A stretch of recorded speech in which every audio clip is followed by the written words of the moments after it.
Dad and stepmom argued over a book club while I cried in pain. 15 minutes later, my spine was injured. Now, I'm thriving while they rot in guilt.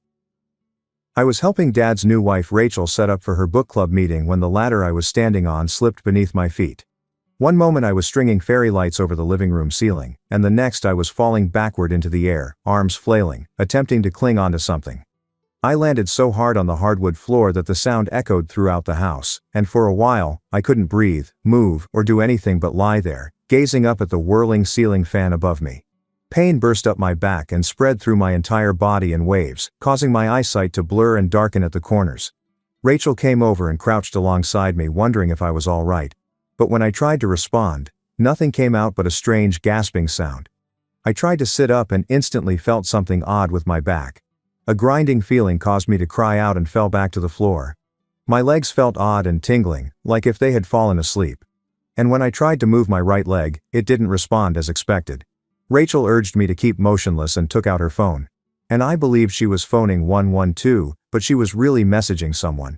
Dad ran in from the garage, where he had been working on his car, and his face became white as he saw me laying on the floor. I attempted to tell him that I couldn't feel my legs properly, but the words came out garbled and incorrect. He knelt next to me and inquired what had occurred, to which Rachel responded that the ladder had slipped. Dad began to reach for his phone, and Rachel grabbed his wrist, suggesting we should wait a minute to see if I was seriously injured or simply shaken up. I looked at her in surprise since I was laying on the floor, unable to move my legs, and she wanted to see whether I was really harmed. Dad paused with his phone in his palm, looking between me and Rachel with a troubled face I had never seen before. Rachel started talking in a quiet, soothing manner about how ambulances were costly, how my stepmother was often exaggerated about injuries, and how I could only need a few minutes to recover my breath. She explained that her nephew fell from a ladder last year and appeared to be seriously injured at first, but was all right after resting down for a time. The tingling in my legs was worsening and spreading to my hips, and I could feel worry building in my chest, making it difficult to breathe. I gasped out that something was seriously wrong with my back and that I needed care right away. Dad eventually dialed 112, but Rachel put her hand over his phone and suggested we attempt to get me to the sofa first to see if I could walk. She said that if I could move on my own, we'd know it wasn't bad enough for an ambulance. Dad really agreed with her, and they both attempted to assist me sit up. The anguish that went through my spine caused me to scream so loudly that our neighbor's dog began barking. I slumped back into the floor, screaming and asking them to call for assistance, but Rachel was still talking about how we should wait a few minutes. She continued stating that her book club was starting in less than an hour and that having paramedics there would absolutely destroy the evening she had planned for weeks. Dad was gazing at his phone, then at Rachel, and then at me, and I could see him considering his options as if this were a tough decision rather than an obvious emergency. The fact that he didn't contact 112 right away as I lay there unable to move my legs properly caused a crack in my chest that had nothing to do with the fall. Rachel advised that instead of calling an ambulance, they drive me to the urgent care clinic, which would be faster, cheaper, and less disruptive to her reading group.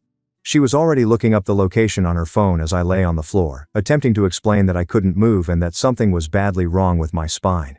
Dad felt it was a fantastic idea and began discussing how to get me into the car, entirely ignoring the reality that moving someone with a probable spinal injury without correct precautions may result in lifelong harm. I learned it in health class last semester, but none of them seemed to remember or care about that fundamental safety knowledge. My eyesight was becoming blurry at the edges, and the tingling feeling had crept all the way up to my chest. I was scared that whatever was wrong was growing worse. While they were arguing logistics, Rachel checked her watch and stated that if they were going to transport me to urgent care, they needed to leave immediately away so she could return before her guests arrived. The nonchalant way she stated it, like if my probable paralysis was merely an annoying schedule issue, made me understand Dad had married someone who didn't care if I survived or died. I tried again to explain that I needed an ambulance and that you should not move someone who has a back problem. But Dad had previously agreed with Rachel's proposal. He went to park the car in the garage as Rachel hovered over me, explaining that the urgent care clinic was just 10 minutes away and had X-ray machines and everything an emergency room would need. I was weeping and attempting to explain to them that I couldn't physically move my legs, and that this was the type of circumstance in which you should always contact 112. But Rachel kept checking her phone and grumbling about her book group and how much effort she had put into arranging this evening. Dad returned and they talked how to raise me, and I screamed at them not to move me because they were going to make things worse, but they didn't listen. Rachel grabbed my arms, and Dad grabbed my legs, and as they raised me off the floor, the agony was so great that everything turned white, and I believe I blacked out for a few seconds. When my eyesight cleared, I was being carried into the garage, and the movement sent shivers up my spine with each step. They were able to get me into the back seat of Dad's SUV, where I was weeping and asking them to call an ambulance. Dad started the engine, and Rachel climbed into the passenger seat and directed him to the urgent care facility. Every bump in the road made me scream as anguish spread through my back, and the tingling in my legs worsened with each passing minute. Dad continued encouraging me to hang on and that we'd be there soon, but he was driving at the speed limit and stopping properly at every red light, as if this were a regular trip to the store. I couldn't understand why he wasn't driving, running red lights, or doing anything to show he knew how important this was. Rachel was on the phone, emailing her book club friends that she could be a few minutes late, but the meeting was still on. She kept telling Dad that I'd be okay, and that they'd get me checked out and back home in no time. The urgent care facility was located in a strip mall beside a dry cleaner and a pizza restaurant. And when we pulled into the parking lot, I noticed through the glass that there were at least 6 individuals in the waiting area. Dad parked and they opened the rear door so I could get out. And the procedure of getting me from the automobile to standing made me puke from agony. Rachel looked appalled and moved back to avoid getting anything on her shoes, while Dad attempted to hold my weight. My legs wouldn't hold me properly, and I kept buckling, so Dad had to half carry me to the entrance while Rachel walked ahead to unlock the doors. The individuals in the waiting area watched as we walked in, and the receptionist's eyes widened when she noticed me. Dad said that I had fallen off a ladder, damaged my back and couldn't move my legs properly, and the receptionist instantly replied that seemed like something that needed to be seen in an emergency department rather than urgent care. She indicated they weren't prepared to treat potential spinal injuries and that we should have contacted 112 from home. Dad and Rachel exchanged stares, and Rachel began to argue that they could at least take an X-ray to check how terrible it was. The receptionist shook her head, explaining that even if they could take X-rays, they couldn't treat a spinal injury here and would have to send us to a hospital anyhow. A nurse emerged from the rear, looked at me, and inquired how long ago I had fallen. When Dad stated it had been around 15 minutes, her expression changed entirely, and she inquired why they hadn't called an ambulance. Rachel began explaining how she wanted to save the expenditure and thought urgent care would be faster. And the nurse interrupted her, explaining that 15 minutes was far too long to wait with a possible spinal injury, and that transferring me without sufficient support may have resulted in irreversible harm. She ordered them to contact 112 straight away and that I should lie flat and immobile until paramedics came. Dad eventually took out his phone and phoned as the nurse helped me lie down on the waiting room floor. She was asking me questions about what I was feeling and where the discomfort was. When I informed her about the sensation in my torso, her countenance became serious. She ordered the other people in the waiting area to allow us some space and found blankets from someplace to place under my head. Rachel was standing off to the side, looking unhappy and checking her watch again, and I overheard her telling Dad that she would have to cancel her book club after all of this. The paramedics arrived about 6 minutes later, rushing in with a stretcher and equipment. They immediately started asking questions about the fall and the symptoms I was having. When I recounted the tingling and inability to move my legs properly, they exchanged concerned expressions. One of them questioned why Dad had delayed so long to call and why he had relocated me rather than phoning from the scene. Dad began describing Rachel's situation, believing that urgent treatment would be more appropriate. And the paramedic cut him off, stating that with the symptoms I was expressing, any delay or inappropriate movement may have catastrophic implications. They fitted me with a neck brace and gently moved me onto a backboard, strapping me down so I couldn't move. The procedure was painful, and I was weeping and apologizing for crying. And one of the paramedics kept telling me that I was okay, and that we'd arrive to the hospital shortly. They loaded me into the ambulance, and one of the paramedics waited in the back with me while the other drove. As we drove away from the urgent care facility, I heard the siren start up. The paramedic in the back was performing neurological tests on me, instructing me to move various areas of my body and grading my reactions. When I tried to move my toes on my right foot, nothing happened, and I noticed him taking a note on his tablet. He inserted an IV and assessed my vital signs while explaining that we were heading to the regional trauma hospital, which had the top neurosurgery department in the area. The phrase neurosurgery made my stomach plummet, so I inquired whether it meant I required spine surgery. He stated they wouldn't know for sure until we arrived to the hospital and they conducted imaging, but given my symptoms, it was quite possible. Even with the sirens sounding, the journey seemed to go on forever, and each bend reminded me of how tied down I was, and how little control I had over what was happening to my body. The paramedic continued checking on me and asking questions to keep me awake, so I told him about slipping down the ladder and how long it took for someone to call for help. He didn't make any judgments, but I could see his jaw tense when I stated the 15-minute delay. We arrived at the hospital, and I was pushed through the doors into what appeared to be a trauma bay, complete with bright lights and scrubs. Everyone was moving quickly and talking in medical terminology that I didn't understand.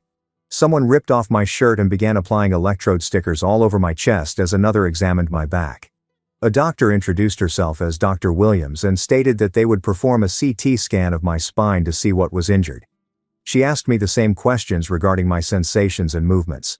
And when she used a gadget to test my feet's reflexes, one responded but the other did not. Her expression remained neutral, but I noticed her exchange a look with one of the nurses. They took me down the hall to a room with a giant machine and carefully placed me on the scanning table. The technician said that I needed to remain totally motionless, and that the equipment would emit loud noises. The scan only took around 8 minutes, but it seemed like a lifetime lying there, unable to move and wondering what they were seeing in those photos of my spine. After the scan, they brought me to what the nurse referred to as the neuro ICU. Dad and Rachel arrived around 25 minutes later, and I could hear them arguing in the corridor before they entered my room. Dad was saying something about Rachel's book club not being significant, and she was stating that she had planned it for weeks and couldn't just cancel. When they eventually entered, Rachel remained near the entrance, while Dad approached my bedside, looking scared and guilty. He began apologizing and said he should have dialed 112 straight immediately, and I simply gazed at him, unable to believe he was apologizing for something that might have permanently incapacitated me. Dr. Martin presented me with the CT results and indicated that I had shattered vertebrae in my lower spine as well as severe spinal cord edema. She explained that the swelling was pinching the nerves that controlled my legs, which caused the weakness and numbness. She indicated I required surgery within the next several hours to fix the fracture and alleviate pressure on my spinal cord, and that the delay in treatment had exacerbated the edema. Dad's face turned pale and he inquired whether the delay meant lasting damage. Dr. Williams stated that it was too early to tell, but every minute of pressure on the spinal cord raised the likelihood of lasting nerve damage. She needed Dad to sign consent documents for the procedure, and she needed them completed right now since time was important. Dad's hands shook as he signed the paperwork, while Rachel remained standing by the door, checking her phone. Dr. Williams glanced at Rachel and asked if she had any questions regarding the operation, but Rachel simply nodded her head and stated she was certain everything would be okay. The doctor's look indicated that she had thoughts about Rachel's level of concern, but she kept them professional and stated that the surgical team was getting prepared right now. 2 orderlies entered and began releasing my bed wheels, prepared to carry me to the surgery room. Dad took my hand and told me he loved me, and that I will be fine.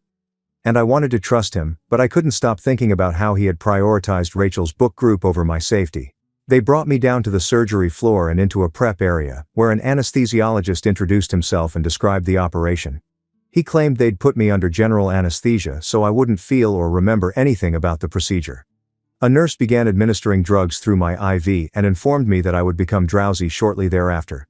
When I asked her what would happen if the operation didn't succeed, she gripped my hand and assured me that the physicians here were the greatest and that I was in excellent hands. The last thing I remember before I went under was being carried into a bright white operating room full with equipment and masked people staring down at me.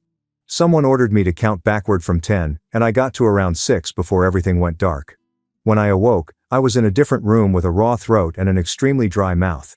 There was a tube down my neck, and I began to panic and tug on it, but my hands were bound, and nurses hurried over to advise me to be quiet. One of them said that I was still intubated because they wanted to put me on the ventilator for a few more hours to ensure my condition was stable. Later that evening, the tube was removed, and my throat was so sore that I could scarcely swallow. A different doctor walked in and introduced himself as Dr. Gates, the neurosurgeon who had operated on me. He stated that doctors had placed 2 metal rods and 6 screws in my spine to stabilize the shattered vertebrae and removed some bone fragments that were putting pressure on my spinal cord. He stated that the procedure went well, but the quantity of edema discovered was alarming and suggested considerable stress to the cord.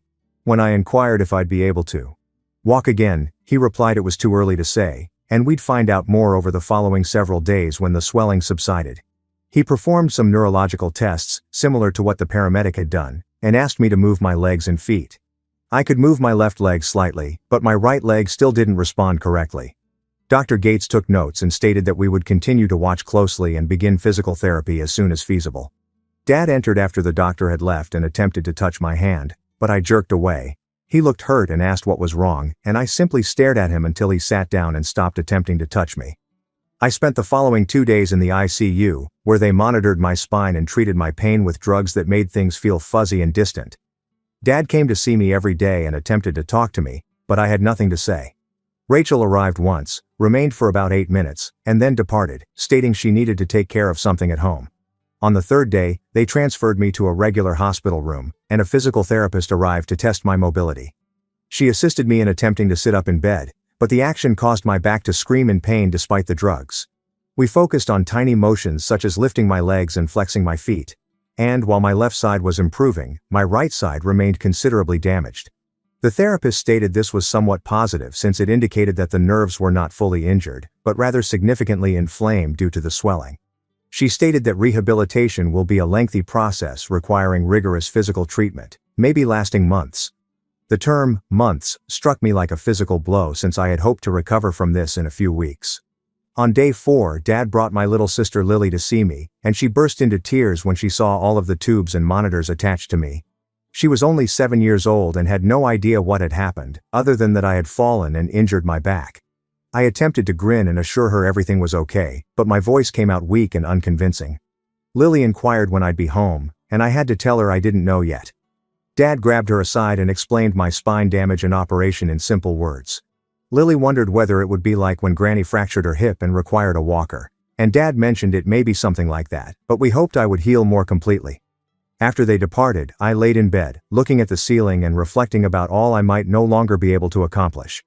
I was set to join varsity soccer in the autumn and had been training all summer. Now I couldn't move across the room without assistance. A social worker came to speak with me about the options that would be available once I was discharged, and she highlighted home health care, adapted equipment, and outpatient rehab. All of these factors made my new world seem more permanent and terrible. The police arrived on day 5 to obtain a statement regarding what had occurred. A detective called Harris sat in my room with a notepad, asking me to recount the events of the afternoon. I mentioned helping Rachel with the ladder and the fall, as well as how long it took before someone dialed 112. When I reached the section when they decided to transport me to urgent care instead, Detective Harris stopped writing and asked me to repeat it. I told how Rachel didn't want to miss her book group and convinced Dad to drive me to the clinic rather than calling an ambulance. The detective inquired if I had clearly expressed that I couldn't move my legs properly and was in terrible agony, to which I said yes. I'd been weeping and begged them to dial 112. He wrote everything down and said he needed to speak with my father and stepmother as well. After he departed, a nurse informed me that delaying medical attention for a kid and relocating someone with a suspected spinal injury against medical advice may be deemed criminal negligence. The prospect that my father would face legal penalties for prioritizing Rachel's social event over my safety struck me with a complex combination of joy and anguish. Dad returned later that evening, and I could tell he had spoken with the police because his eyes were red and his voice was unsteady. He knelt down next to my bed and attempted to apologize again, claiming he had made a terrible mistake and was not thinking straight. I asked him how it was possible to not think clearly while your child was laying on the floor, unable to move their legs, and he had no response. He kept repeating Rachel had persuaded him that it wasn't as terrible as it appeared, and that he trusted her judgment because she had worked as a medical receptionist years before. I pointed out that a medical receptionist should know better than to postpone dialing 112 for a spine injury. And Dad simply placed his head in his hands. When I questioned him whether Rachel's book club was truly more important than my ability to walk, he burst into tears and said, "Of course not." However, his behavior that day plainly showed otherwise. And no amount of tears could undo what had happened or heal the damage to my spine. He ultimately went when visiting hours ended, leaving me alone with my thoughts and the incessant beeping of monitors. Dr. Gates arrived the next morning with revised test results. He stated the swelling in my spinal cord was decreasing, which was fantastic news, but there was indications of what he called a contusion on the cord. He explained that this was essentially a bruise on my spinal cord caused by the original blow and the pressure from swelling. The contusion may heal over time or cause chronic nerve damage, and we wouldn't know for weeks or months. When I inquired regarding percentages or probabilities, he responded that each spinal cord injury was unique and he couldn't offer me specific numbers. He did add that the fact that I had movement and feeling in both legs was a good indication, and that vigorous physical treatment would offer me the best chance of a full recovery. The physical therapist returned that afternoon, and we worked on sitting at the side of the bed with my feet on the floor. My back ached from just being in that posture, and my legs shook from the exertion of carrying so much weight. She indicated we'd work our way up to standing with help and, eventually, walking with a walker. My mother traveled up from Arizona on day 6, and the expression on her face as she entered into my hospital room made me cry. She had divorced Dad when I was 4 years old and moved away for business, but we had maintained a good relationship through video talks and holiday visits. She hurried to my bedside and hugged me gingerly, avoiding all the tubes and cables before asking what had occurred. I told her everything from the start and saw her face go from concern to incredulity to rage. When I reached to the section when Dad and Rachel decided to drive me to urgent care, Mom rose up and exited the room. I could hear Mom in the hallway having a heated conversation with Dad. And, while I couldn't make out all she said, I did hear her label him criminally negligent and an unsuitable father. When she returned, she was plainly upset, but she was attempting to keep it under control for my sake. She requested to meet with my physicians and obtained extensive information about my condition and prognosis, asking questions that Dad apparently had not thought to ask. She then called a lawyer who specializes in medical malpractice and child welfare matters, claiming that what Dad and Rachel had done constituted complete neglect. Laura Evans, a lawyer, visited the hospital 2 days later and interrogated me about what had transpired. She documented everything with my approval, taking precise notes on the timing and what was said. She stated that delaying emergency medical attention for a youngster with an evident significant injury might result in child endangerment charges and that the delay in my situation had directly led to poor consequences. She stated the urgent care facility had paperwork of when we arrived and what the receptionist and nurse had said about calling 112 right away, which corroborated my description of events. Laura stated that she would file a complaint with Child Protective Services and investigate whether there were grounds for a legal action based on my injuries. Mom inquired whether there was any possibility to prevent Dad from having custody of Lily in light of what had occurred, and Laura responded that it would be determined by the findings of CPS inquiry. The thought of Lily still living in that house with Dad and Rachel, where a book club meeting had taken precedence over my spine, made me sick with concern. Physical therapy increased during my second week in the hospital. The therapist, Nina, was supportive but realistic about how difficult rehabilitation would be.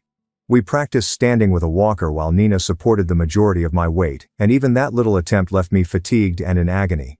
My right leg remained substantially weaker than my left, and would not bear weight correctly, dragging slightly when I attempted to move it. According to Nina, this asymmetry is typical with spinal cord injuries, and vigorous therapy should eventually restore more balanced function. We did the standing exercise twice a day, regardless of how painful it was, since Nina emphasized that the sooner we started my neurons firing and my muscles moving, the better my long-term prognosis would be.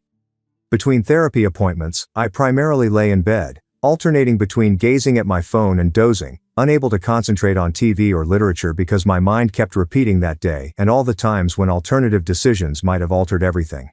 On day 10, CPS showed up to have a private interview with me. Gerald Finch, the caseworker, had gentle eyes but asked straightforward questions about my life with Dad and Rachel. He wanted to know whether there had been any other incidents of negligence or if Rachel had ever mistreated me before to the accident. I told him how Rachel frequently made comments about my being clumsy or theatrical, and how she had persuaded Dad that I had been exaggerating several minor injuries during the previous year. Gerald documented everything and stated that he would do separate interviews with Dad, Rachel, and Lily. He inquired whether I felt secure returning to Dad's place once I was discharged. I responded, "Honestly, I didn't know.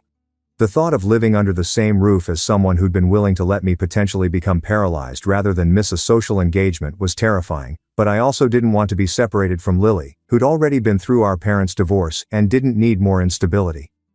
Gerald stated that he recognized the complexities of the situation and that his objective was to assure the safety of all children in the house and that their needs were first. Mom began making plans to take prolonged leave from her job so that she could stay in town while I recovered. She secured a short-term rental apartment near the hospital and told me that once I was discharged, I would remain with her rather than return to Dad's house. Dad attempted to argue about custody arrangements, but Mom's lawyer cut him off swiftly, pointing out that his recent decisions about my medical care provided her grounds to file for emergency custody modification. Dr. Gates cleared me for discharge on day 14, with orders to attend extensive outpatient physical therapy 3 days a week. The hospital arranged for a wheelchair because I couldn't move more than a few steps with the walker, and Nina gave Mom explicit instructions for assisting me with exercises at home. Walking out of the hospital in a wheelchair after being brought in on a stretcher seemed unreal, as if I were seeing someone else's life rather than living my own. Mom pushed me to her rental car and helped me get into the passenger seat, which took many minutes and left both of us fatigued. Mom had explicitly requested that the rental flat be tiny, furnished, and on the ground floor with no stairs. She had already purchased a shower chair, placed grab bars in the bathroom, and fitted up one of the bedrooms with a leased hospital bed. The degree of preparation she'd done in just a few days demonstrated how seriously Mom was taking my care, emphasizing the contrast with Dad's decisions. That first night at the apartment, I attempted to shower with Mom's aid and ended up weeping from a combination of pain, frustration, and embarrassment at requiring assistance with basic cleanliness. Mom simply hugged me as I wept, telling me that we'd get through it together and that it was acceptable to be unhappy, terrified, and furious over what had occurred. She assisted me into bed after that, and I fell asleep almost quickly, fatigued as I had never been before. Physical treatment began the next day at a 15-minute distant outpatient facility, and my mother had to assist me in transferring from the wheelchair to the car, then from the car to another wheelchair at the clinic. Russell, my physical therapist at the outpatient clinic, had evidently dealt with a large number of spinal cord injury patients. He thoroughly assessed my abilities and limitations, assessing my strength, range of motion, and reflexes in both legs. My right leg remained considerably affected, with diminished reflexes and problems with voluntary movement, but my left leg was around 60% of normal function. Russell devised a therapy plan that would focus on regaining strength and retraining my nervous system to communicate correctly with my muscles. The exercises were tiring and difficult, involving resistance bands, balancing training, and attempting to walk between parallel bars while Russell held my weight. After an hour, I was drenched in perspiration and almost in tears, and Russell thought I did well for my first session. I couldn't imagine doing this 3 days a week for months, but Russell claimed consistency was essential for recuperation, and skipping sessions would drastically delay my development. Mom took me back to my apartment, where I promptly dropped into bed and slept for 2 hours. Dad began phoning and messaging me often, requesting to see me, but I disregarded the majority of his attempts. Mom was communicating with him through her lawyer about custody and medical expenditures. The hospital expenses were already above $150,000, with additional costs from the operation and continued rehabilitation. Dad's insurance would pay a portion of it, but there would be hefty out-of-pocket expenses. Laura Evans was arguing that Dad and Rachel should be held financially accountable for those charges due to their irresponsibility. After 2 weeks, CPS concluded that Dad acted irresponsibly, endangering my health and welfare. They required parenting seminars and monthly house visits if he wanted to keep custody of Lily, and they placed our case on a monitoring list. Gerald Finch phoned to inform me of the results, saying that while they couldn't press criminal charges, their findings may be utilized in custody procedures and civil litigation. The fact that an official agency had acknowledged Dad's wrongdoing seemed significant, even if it couldn't reverse the harm to my spine. My 15th birthday passed without celebration as I was in the midst of regular treatment. Mom cooked a tiny cake, which we ate in the flat, and Lily brought over a card she had created. Dad dropped her off and attempted to enter, but Mom barred the door and told him he was not welcome. Lily hugged me tightly and murmured that she missed me and wanted I'd come home, but I had to explain that I couldn't return to Dad's house just now. She didn't understand and began weeping, and Dad had to come get her while she was still angry, making me feel awful even though none of this was my fault. After they went, Mom and I discussed long-term plans, and she mentioned that she was considering permanently shifting to a post in this city so that we could be together while I recovered. The prospect of starting afresh at a new school in a wheelchair filled me with fear. However, remaining at Dad's place was not an option, so this appeared to be the lesser of two evils. Physical treatment progress was frustratingly sluggish. After 4 weeks, I could walk small distances with a walker, but my right leg continued to drag and I experienced persistent lower back discomfort. Russell stated this was a substantial improvement given the severity of my injuries, but it didn't seem like it when I couldn't walk or stand for more than a few minutes. The imbalance in my legs was progressively improving, with my right side regaining function, but Russell warned that it would never be totally equal to my left. He also stated that I would most likely have back pain for the rest of my life and would need to exercise caution when performing certain activities. The idea that this injury would have a long-term impact on me, that I'd never take simple movement for granted again, hit me at unexpected times and made me want to scream. I began visiting a therapist named Dr. Kim to help me process the trauma, rage, and sadness, and she helped me understand that everything I was experiencing was perfectly acceptable and reasonable given what had occurred. Laura Evans filed a civil lawsuit against Dad and Rachel 2 months after my injury, alleging negligence and child endangerment. The complaint claimed reimbursement for medical bills, future treatment costs, pain and suffering, and possible long-term impairment. Dad's lawyer sought to claim that it was a good faith judgment decision, but Laura had documents from the urgent care facility that said, I needed emergency care immediately.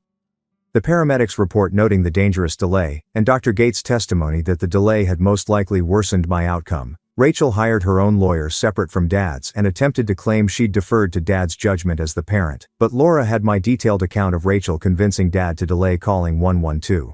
The legal procedure was tedious and stressful, with depositions, document demands, and continuous back and forth between attorneys.